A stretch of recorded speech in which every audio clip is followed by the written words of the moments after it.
I want to talk about everybody's future. The scariest thing for me, for anybody, is to end up at the age of 65 with nothing in the bank. In other words, no investment strategy, no retirement fund, nothing. And you know, the truth is, not everybody knows how to build a long-term diversified portfolio, and I totally get that.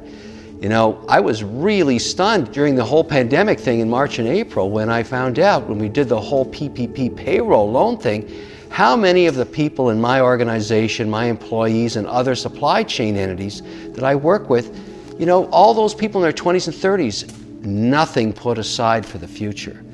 That is scary. So let's talk about that, because I don't want that to be you. You know, at the end of the day, you've really got to think about your future, because I think no one else is going to do it for you. Everybody loves to procrastinate. I don't want to work out today. I don't want to go for a walk. I don't want to start investing. There's always a reason not to do something, and it's your enemy. When it comes to investing, you really want to get over that quickly, because you need the time value of money to be on your side. So don't procrastinate. Start investing. Find a way to get disciplined. Put some aside every week and let it grow for you. You're not doing it for somebody else. You're doing it for you, so that when you end up in your 60s, you have something set aside. When people say, when should I start investing? My answer is always the same. Now. Now's the time. Why? Because it takes time, usually many, many years, for investments to grow and to build your wealth. So you've got to have a long-term strategy. Investing can feel really overwhelming, especially when it's your first time. If you've never done this before, it can be scary. Ideally, you would have started yesterday, but there's no point in dwelling on the past. Let's get started today. The most important step in the process is to make a commitment to yourself and your own future. More than 100 million don't have any investment accounts. That's crazy.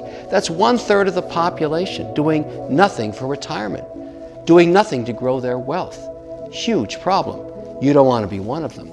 If you start now, you can give your investments more time and really start to grow your money. Think about this.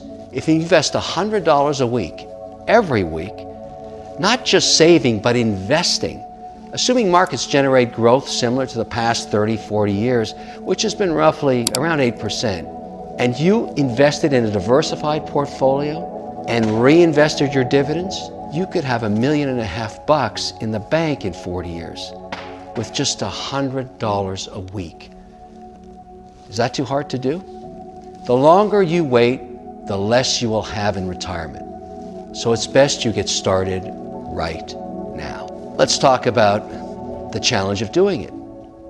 It's easier than it's ever been before. Why?